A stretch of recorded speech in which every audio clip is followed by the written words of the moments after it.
Measure twice, cut once, the old adage goes. An inch here or there can make a huge difference in a construction project. But when it comes to building a human body, those measurements go from inches to microns, 1/1,000,000th of a meter. Scientists at the UC San Diego stem cell program are working at a scale that small to answer some of life's biggest questions.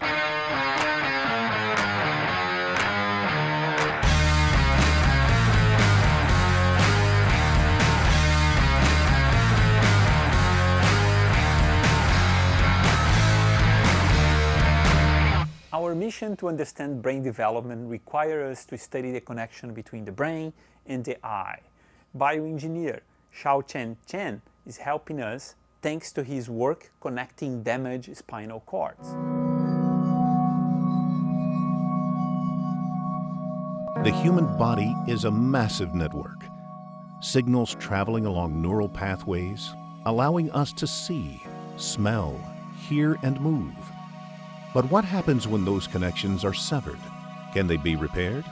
Or are they lost forever? For the case of spinal cord, imagine using this kind of 3D printed live tissue for that patient, and they can get recovered within a couple of months and walk again. Shaochen Chen is the founding director of the Biomaterials and Tissue Engineering Center at UC San Diego. His lab creates functional biological tissue using stem cells and a complex 3D printing process. In bioprinting, we print cells with gel, and then we build a functional biologically active materials. So in the case of heart, when you print this tissue, it can beat. It's not just a plastic model. We have been working on this topic for the last almost 20 years. We start from scratch, and we build our own printing machines. Those machines shine light into a gel full of stem cells using patterns derived from CT scans to match liver, heart, and nerve tissue.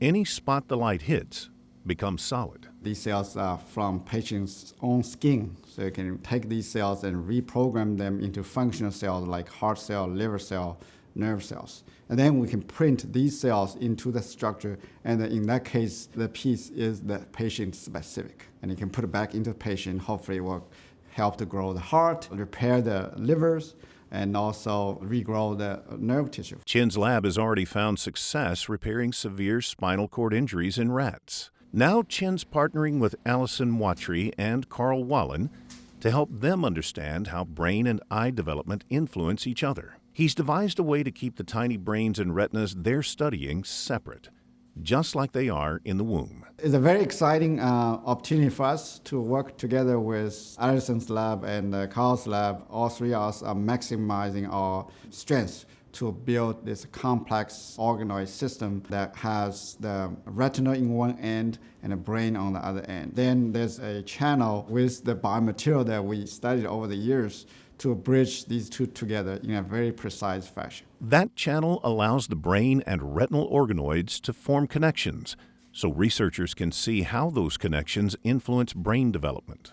And the Watry lab is also hoping to use Chen's bioprinting techniques to create tiny blood vessels, allowing brain organoids to become larger and more complex. In our case, we use a light, and it can really focus the light into a tiny spot or patterns, and then we can recreate this very fine vasculature network. And bioprinting has other revolutionary possibilities.